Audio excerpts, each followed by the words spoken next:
da Conspiração Socialista, secretária de Direitos Humanos da POSP. Hoje, nós vamos apresentar mais um Conspira Analisa.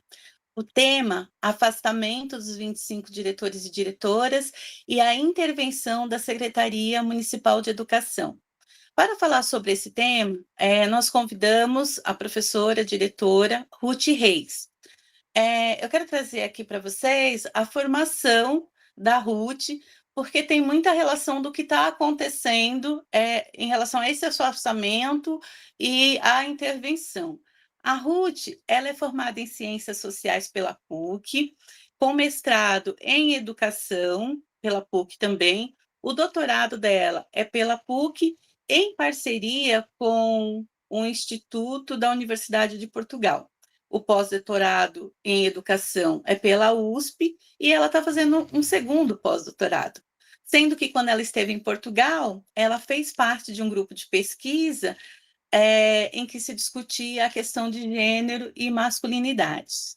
Essa é a formação da companheira que nós temos aqui hoje para discutir sobre essa questão da intervenção da Secretaria Municipal de Educação. Ruth, seja muito bem-vinda, é um prazer tê-la conosco. E eu gostaria que você falasse um pouco sobre a comunidade na qual a escola Saturnino Pereira, né, que é a escola na qual você trabalha, ela está inserida. Bom dia, Mônica, bom dia a todos aqui que presentes, né, que irão, enfim, ter acesso a esse material.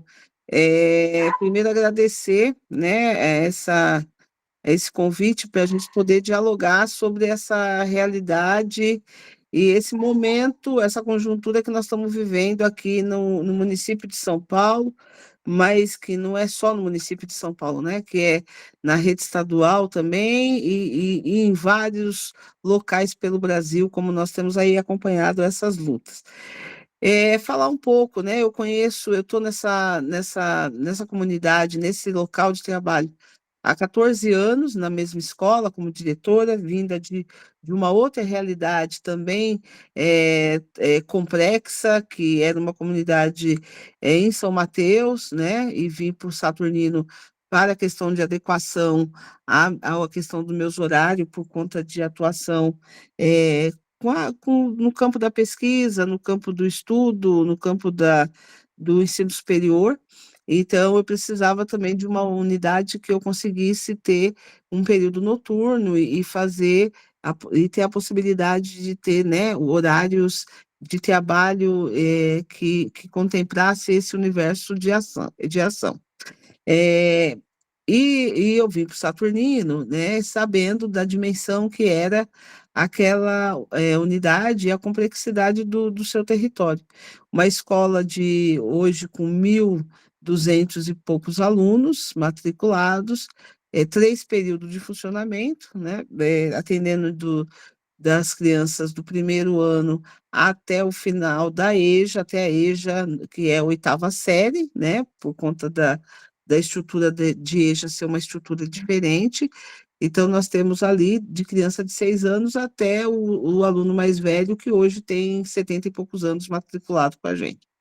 A comunidade atende, né? São 3 escolas que fazem praticamente em 2 quarteirões, são 3 escolas, né? Uma que faz fundo com o Saturnino Pereira, que é o Célia Regina, o Mega, que é uma escola lateral, e o Saturnino Pereira, a escola da frente. E que atende, a gente atende aquele território, mas não necessariamente a mesma comunidade, né? E acho que isso é uma especificidade bem importante, né? Enquanto o Mega atende a população do bairro chamado ali, da região chamada Cosmopolita, que é composta de casas, né? E uma parte do Jardim São Carlos, o Célia, que é a escola que faz divisa com a gente, atende os moradores majoritariamente do CDHU da parte de trás, e o Saturnino, como está na avenida, ele atende a comunidade do Jardim do Guatemi, que está na estrada de Guatemi, é uma ocupação, e também do outro lado do córrego, que é a comunidade Souza Ramos, que também é uma ocupação.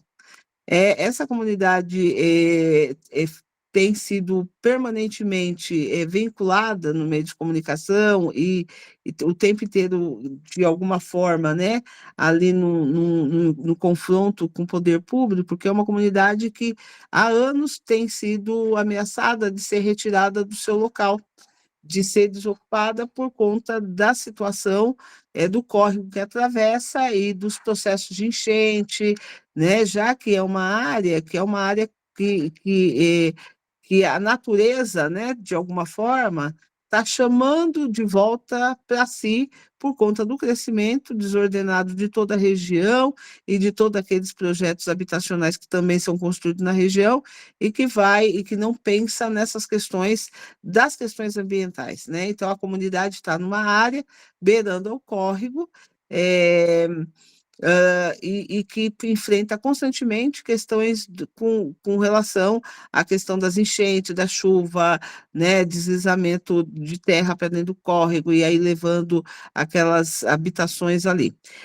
Um outro momento bem importante dessa comunidade foi quando nós, na escola, recebíamos as crianças com muitas feridas na perna e a gente tentava entender o que estava acontecendo, né? E dos casos mais graves foi quando uma criança, de repente, começa a gritar desesperadamente e apontava para a perna, e aí nós, enfim, socorremos a criança, enquanto uma equipe socorria para atendimento hospitalar, outra buscava a família.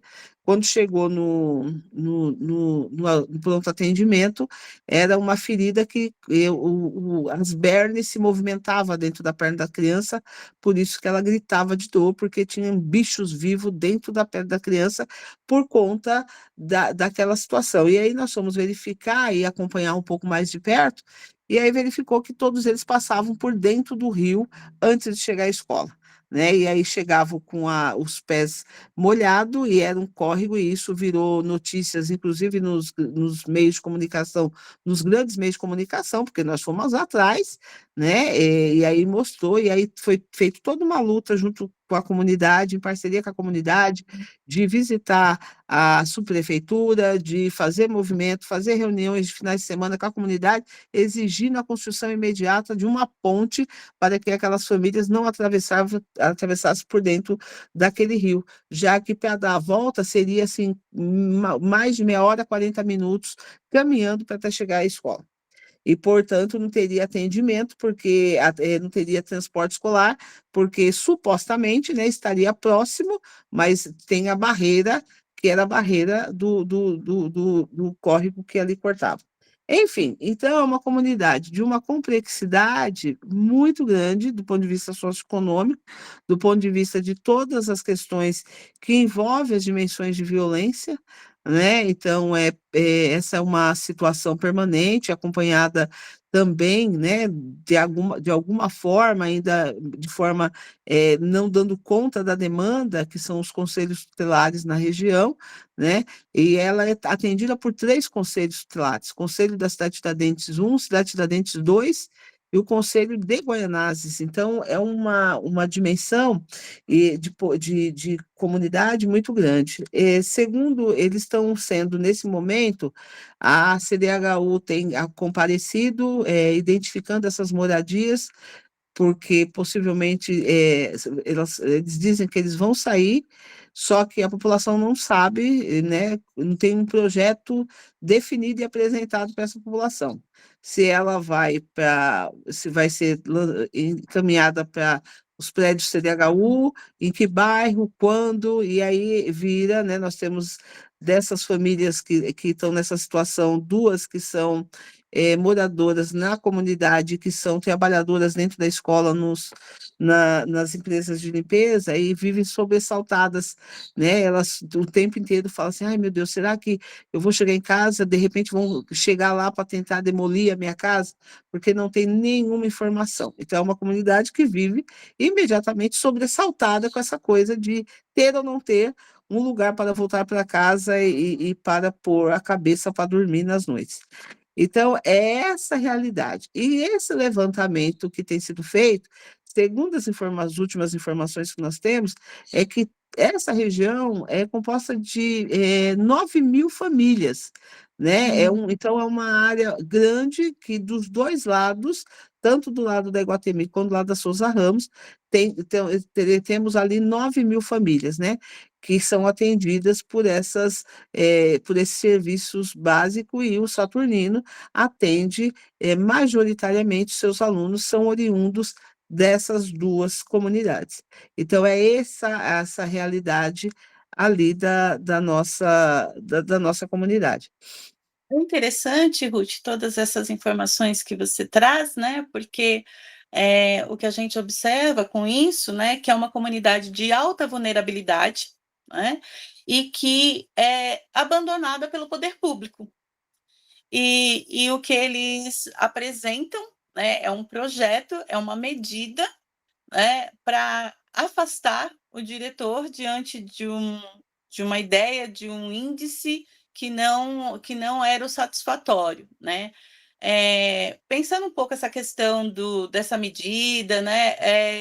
Ela tem amparo legal? O que, que é? Qual que é o conteúdo dessa medida, né? E se ela tem amparo legal, porque o que a gente já, pela sua descrição, percebe que é uma comunidade de muita vulnerabilidade, em que o poder público pouco atua na questão das moradias, na questão da saúde. E aí traz uma medida como essa, que é o do afastamento, e no que isso interfere de fato?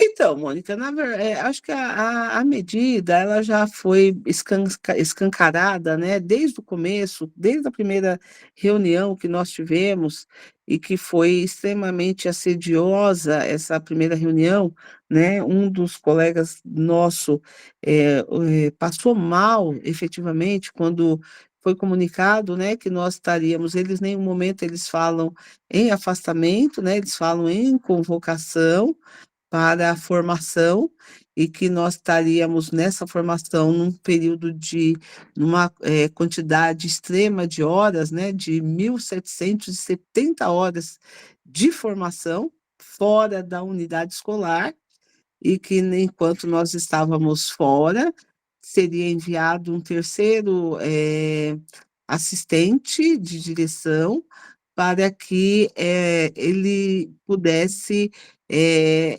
ajudar. Esse é sempre o discurso, né? Então, esse discurso de não trazer, e é efetivamente uma estratégia política, né? Então, nós não vamos dizer que é uma intervenção, nós não vamos dizer que nós estamos colocando alguém no lugar deles, mas nós vamos amenizar com essa conversa. E a primeira questão que eu queria tratar aqui, desse campo da ilegalidade, que é assim: tudo é feito através de fofoca. A gente costuma dizer, tudo através de fofoca. Então, eles nos chamam pelo WhatsApp, nos chamam para uma conversa que é uma conversa informal, nada registrado, nada é, legal, né? Nada com os ritos legais, que é uma convocação para uma reunião, que é a publicação em diário oficial. Por quê? Porque eles sabem que estão lidando com o campo da ilegalidade. E, nesse sentido, eles não querem, né, criar materialidade, porque eles sabem depois que terão que responder por assédio moral, né? Enfim, por todas as ilegalidades que eles estão cometendo. Então, eles vêm com essa conversa. E, obviamente, que no momento que nós fomos convocados, e é interessante destacar que a Guaianazes, acho que foi a primeira a ter essa reunião, porque foi logo cedo, e aí nós conseguimos espalhar para a cidade inteira e já criar um impacto no que estava ocorrendo, né? Eles não, além de não fazer os caminhos formais, eles vão fazendo essa estratégia de mandar mensagem, por exemplo, 11 horas da noite, que no outro dia teria uma reunião em SME, e tudo dessa forma. Obviamente que, apesar de fazer os trâmites legais, tudo isso vai se constituindo como materialidade da ilegalidade que eles estão fazendo, né? Então, eles não falam na questão de afastamento, né? Agora, nós, eu acho que a grande sabedoria que permeou foi nós entendermos que isso era uma intervenção, que isso era uma interferência, né? Porque quem escolhe a D não é diretoria de ensino, quem escolhe a D é o diretor, que é uma das suas atribuições escolher a equipe que vai trabalhar com ele, de assistente, né? Esse assistente compor a equipe gestora junto com os coordenadores, que é um cargo efetivo de coordenação. Então, eles sabem de todas essas ilegalidades. O que eles queriam mesmo era colocar uma pessoa, nos afastar, né, de dentro das escolas, para que abrisse caminho para esse processo facilitador de privatização, que agora escancarou-se de vez, né? O governo municipal já vinha falando nisso desde o projeto de eleição deles, e depois, em janeiro, ele reafirmou isso, e aí eles vieram com essa conversinha, e agora eles escancararam de vez, depois de tanta pressão, eles escancararam de vez. É, então, esse processo de legalidade é total, né? Então, os sindicatos, as entidades têm mostrado todos os caminhos da ilegalidade da ação, mas, ao mesmo tempo, eles têm mexido na legislação municipal, tentando afrouxar esse caminho, né, que eles estão tentando construir aí, né? Eu digo tentando construir porque nós tem essa reação. Eu acho que é um caminho que vai ser muito importante é descobrir e fazer as denúncias dos processos fraudulentos de verba que tem nessas ações deles, nesses projetos deles, porque eu acho que essa vai ser um dos caminhos possíveis de barrar, além dessa questão da mobilização que estão acontecendo. Agora, a questão da mobilização, né, e a gente pensar como que nós temos eh, uma sociedade que nos últimos tempos tem ganhado legitimidade, esse discurso de que tudo que é público é ruim e tudo que é privado é muito bom, né?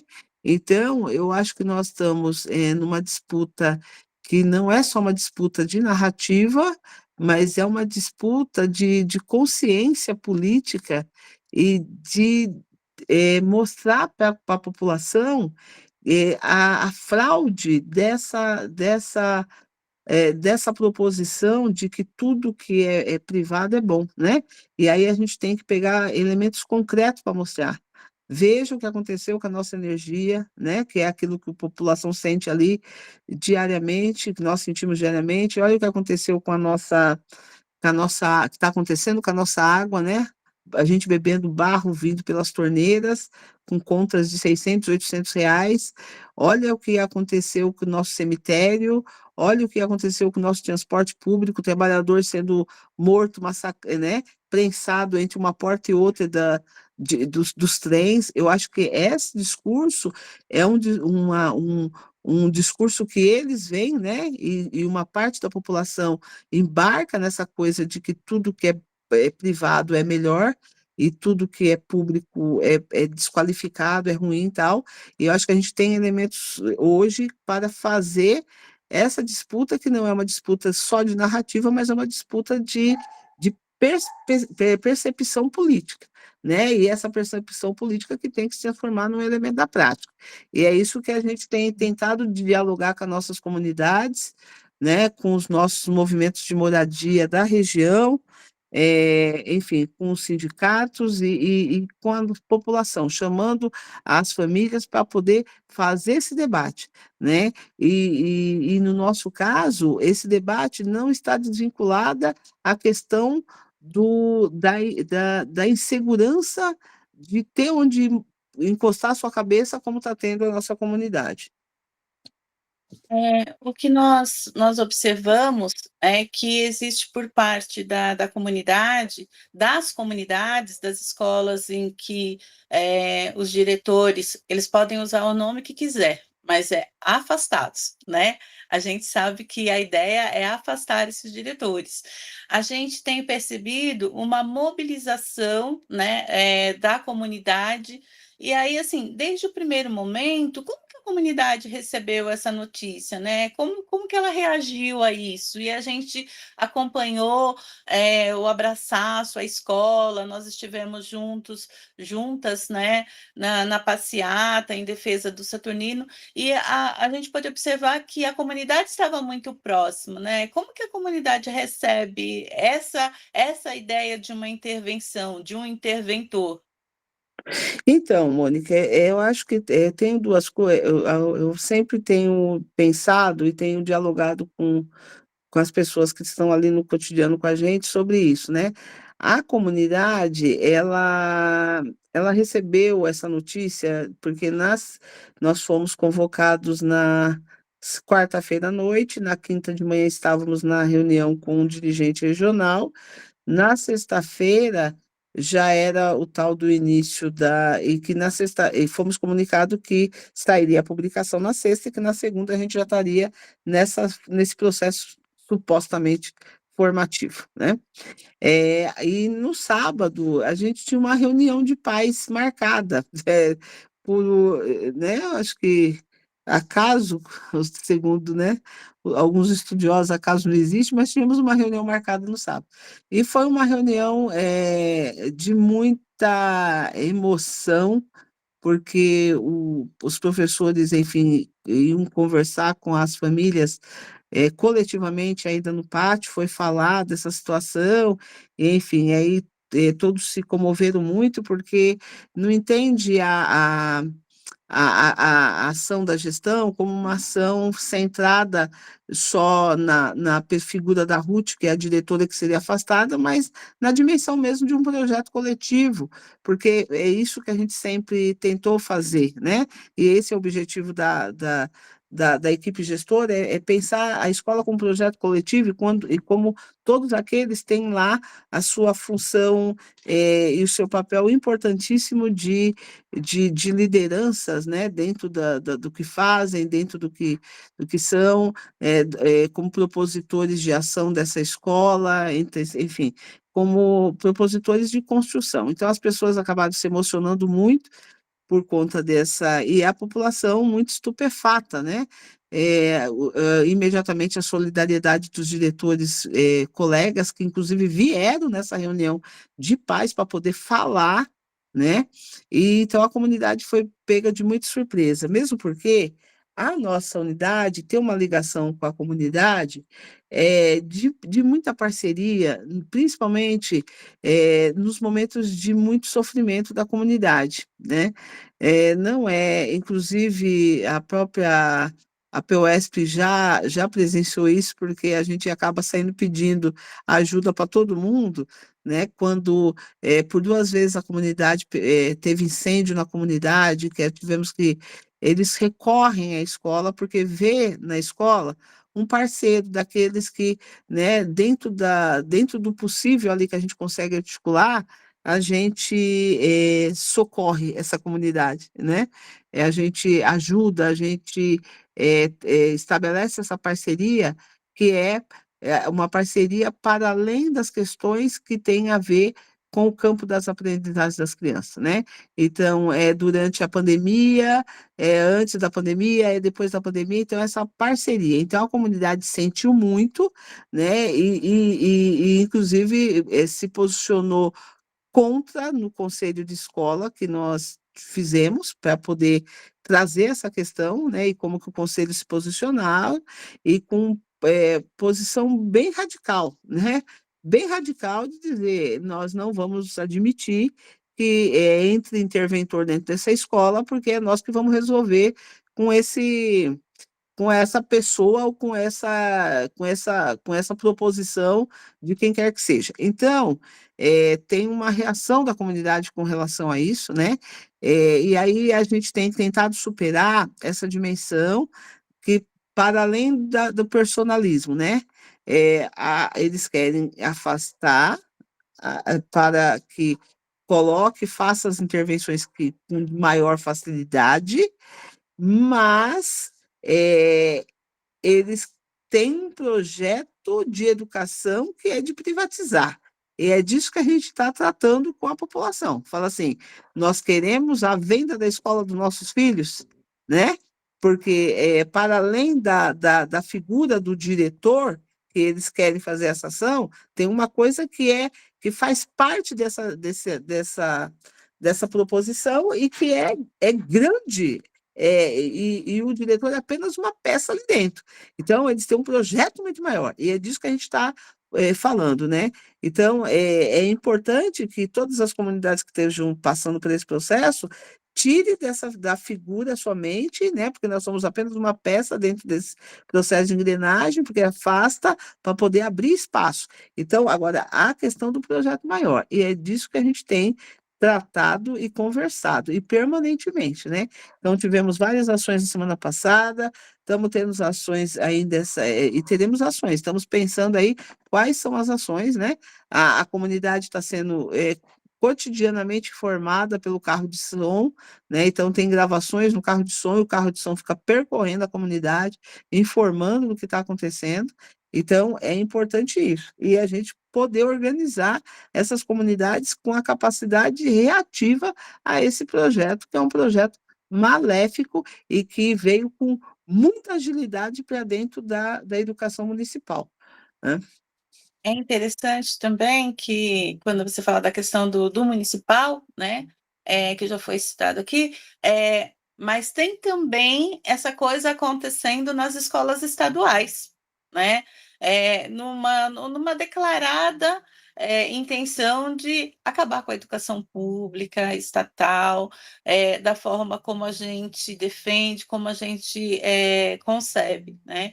É, uma coisa interessante é a questão do aprendizado, né?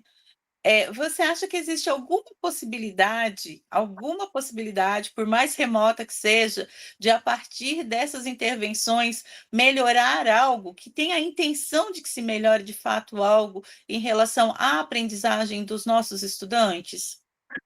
Então, isso não tem absolutamente nenhuma preocupação com relação a isso, né? Uhum. Porque essas comunidades complexas, os índices de aprendizagem, eles têm que servir de balizador para que a gente pense as ações intra-escola, com o conjunto dos sujeitos que compõem essa unidade escolar, né? Ele não pode servir, primeiro, como elemento de classificação e tudo mais. E aí, com essa estratégia de pegar esses índices e transformar nesse elemento punidor e de justificativa, porque eles, na verdade, é só uma justificativa que caiu por terra já, né?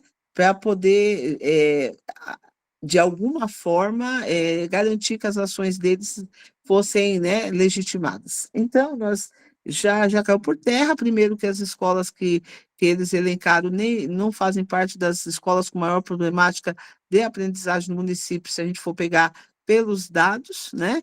Segundo, as escolas têm mostrado que têm evoluído, se a gente também for pegar essa questão dos índices, que também são é, questionáveis, né?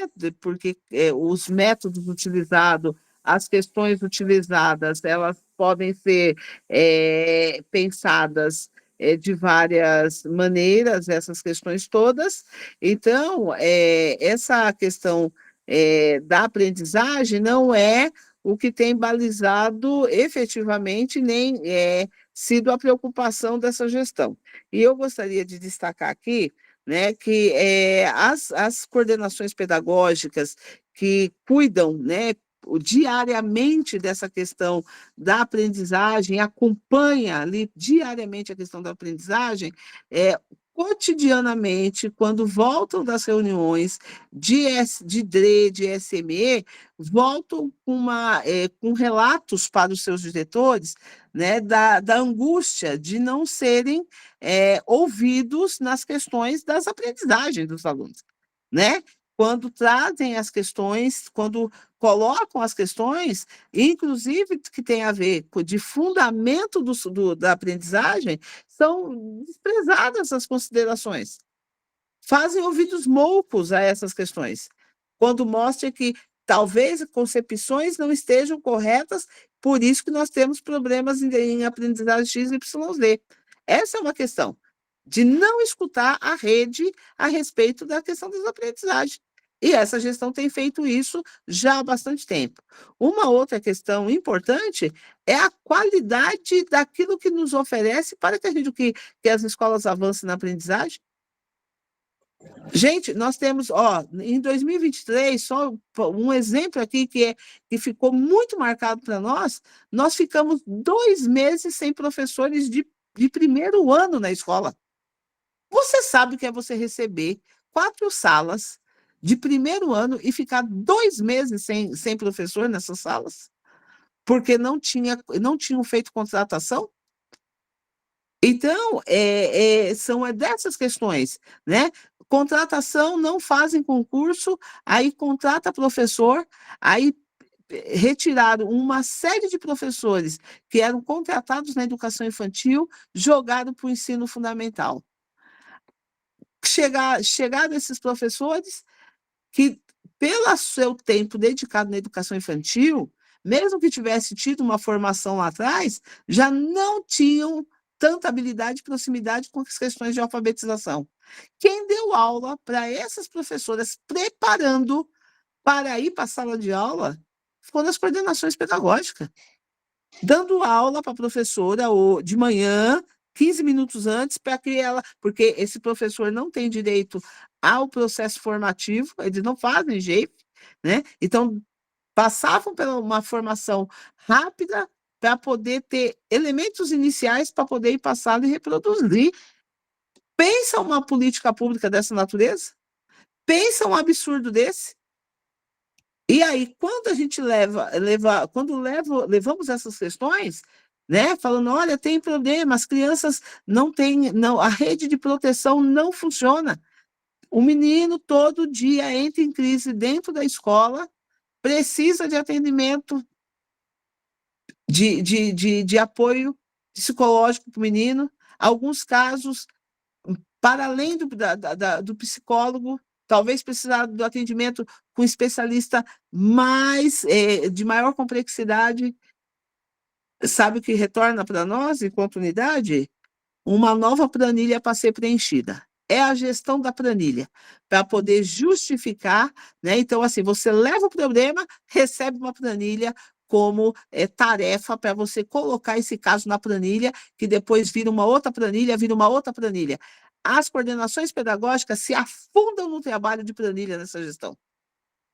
E é preciso ser dito isso. Então, não existe preocupação com ordem de aprendizagem. Essa é a questão. Nós estamos aí encaminhando para o final dessa entrevista, extremamente elucidativa quanto ao que vem acontecendo, essa intervenção da Secretaria Municipal de Educação. E aí, para que a gente pudesse finalizar, Ruth, ao seu ver, qual que é a real intenção desse governo, né? Para que a gente possa finalizar aqui, acho que você trouxe, já apontou isso em algumas das suas falas, mas qual a real intenção desse governo com essa medida? Então, Mônica, acho que está muito mais do que transparente nesse momento qual é a intenção, né? Eu acho que depois dessa pressão toda, dessas últimas 2 semanas, que tem sido intensa, né? Essa pressão toda, eles já perderam a vergonha e já disseram o que de fato é, né? É a privatização imediata dessas 66 escolas, é a privatização das 3 escolas que eles vão entregar, né, escolas que estão sendo entregues agora, já será entregue para a iniciativa privada, aos moldes do que foi feito lá no Liceu Coração de Jesus, né, onde toda a equipe é montada sem a participação, né, sem o funcionalismo público, porque toda a estrutura e todo o dinheiro do setor público, mas todo o gerenciamento é privado e é isso que eles querem, né? É meter a mão nesse dinheiro. Eu lembro que há muitos anos sempre teve um debate que era que a subprefeitura, alguns defendiam, né, que o dinheiro da educação tinha que passar pela subprefeitura, porque era uma forma, enfim, né, de estar na região, não sei o quê, mas a gente sabe que na verdade não era isso, né? A verba da educação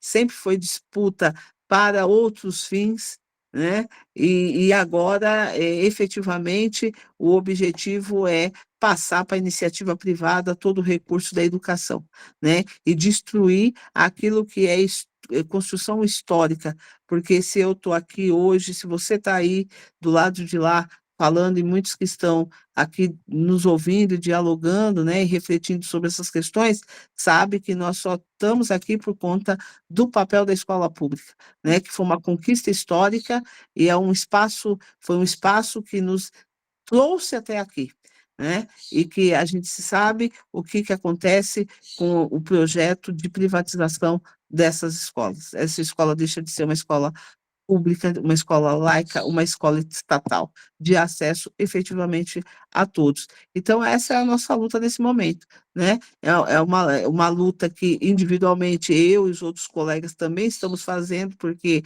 é uma afronta à nossa carreira, porque nós não somos, né, nós não chegamos ontem na educação, nós não somos esses desconhecedores, né? Por isso precisamos estudar. E é bom dizer que a gente gosta muito de estudar. Eu, particularmente, gosto muito de estudar, né? Já disse a eles, inclusive, do secretário Fujão, que fugiu da reunião, né, de que eu não costumo ler resenha mal feita e muito menos trechos desconectados de obra, que eu leio as coisas na original, então, né, se eles querem dar uma formação para nós, que venha com muita qualidade, porque nós estamos acostumados com estudo de qualidade.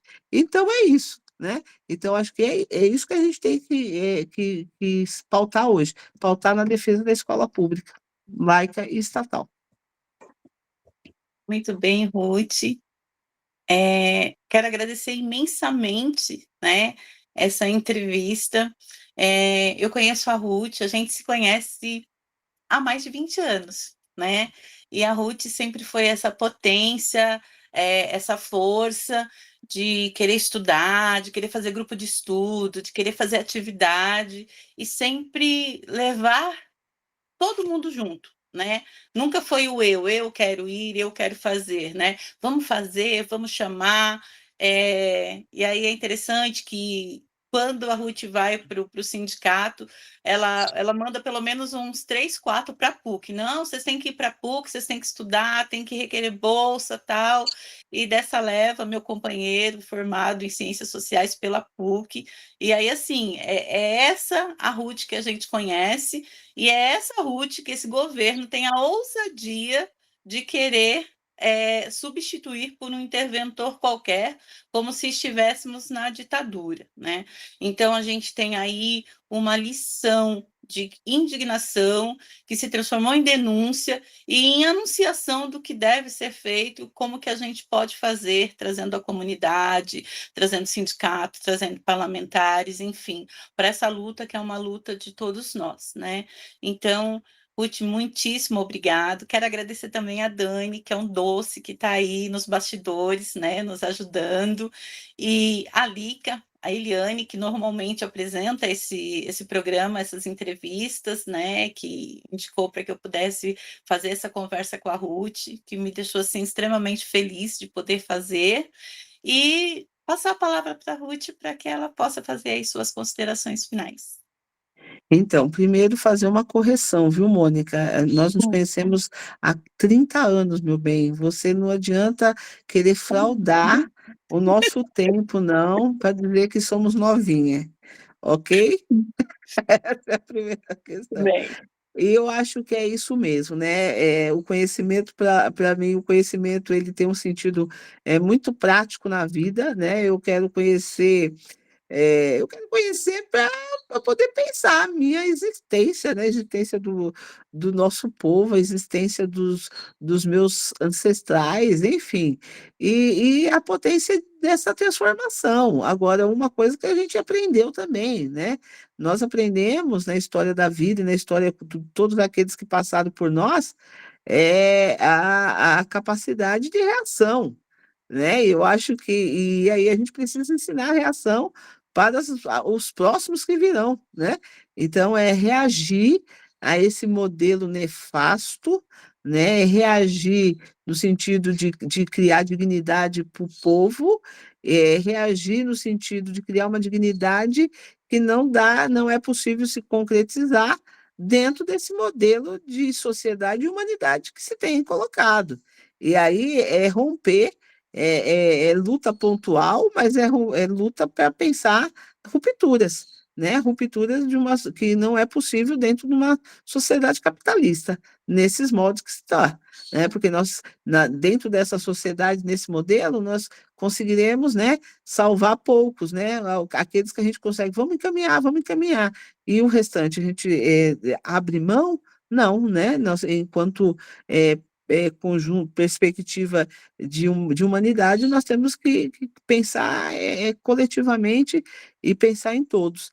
Então, é disso que nós estamos falando, né? E essa luta que é pontual, mas é para muitas gerações, né? É por aquilo que faz, é princípio essencial para nós, que é o acesso ao conhecimento através da escola pública, né?